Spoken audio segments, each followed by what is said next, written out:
மகளிர் தின விழாவில் மகளிருக்கென பிரத்யேக பிங்க் ஆட்டோ அறிமுகம் செய்வதில் தமிழக அரசு பெருமை கொள்கிறது. சென்னை சோழிங்கநல்லூரில் மெட்ரோ குழாய் உடைந்து தண்ணீர் வெளியேறி வருவதால் போக்குவரத்து மாற்றம் செய்யப்பட்டுள்ளது.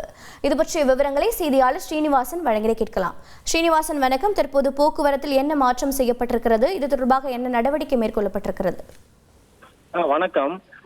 சென்னை கிழக்கு கடற்கரை சாலை நெம்மேலி பகுதியிலிருந்து இந்த கடல்நீரை குடிநீராக்கம் திட்டம் மூலமாக சென்னையில் உள்ள இந்த சோழிங்கநல்லூர், மேடவாக்கம், பெரும்பாக்கம் உள்ளிட்ட பகுதிகளுக்கு இந்த கடல்நீர் குடிநீர் திட்டத்திலிருந்து குடிநீர்கள் வழங்கப்பட்டு வருகின்றன.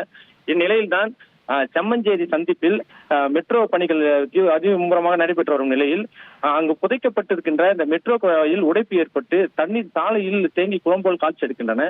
இதனால் அந்த பகுதியில் போக்குவரத்து நெரிசல் ஏற்பட்டதோடு வாகனங்களும் ஊர்ந்து செல்லும் காட்சியை நம்மால் காண முடிந்தது. அது மட்டுமின்றி சோழிங்கநல்லூர் சந்திப்பிலிருந்து ஓயாமர் சாலை வழியாக கேளம்பாக்கம், திருப்போரூர் செல்லும் வாகனங்கள் திருப்பிவிடப்படுகின்றன. குறிப்பாக பேருந்துகள், லாரிகள் போன்ற கனரக வாகனங்கள் திருப்பிவிடப்பட்டு வருகின்றன. இருசக்கர வாகனங்கள், கார்கள் போன்றவற்றை ஓயாமர் சாலை வழியாக பயணிக்க அனுமதித்து வருகின்றனர் காவல்துறையினர்.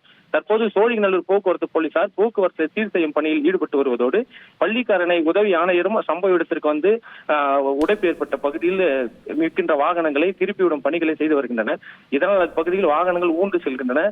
முக்கிய பிரதான சாலையான இந்த அக்கறையில் இருந்து சோழிங்கநல்லூர் செல்லக்கூடிய இந்த சாலை முழுக்க தண்ணீர் தேங்கியிருப்பதால் காலையில் வேலைக்கு செல்பவர்களும் சொந்த வேலைக்காக வெளியே செல்பவர்களும் பெரும் பாதிப்பு ஏற்பட்டிருக்கிறது. தற்போது இந்த நீரானது அந்த வேகம் குறைந்து மெல்ல மெல்ல குறைந்து வருவதை நம்மால் காண முடிகிறது.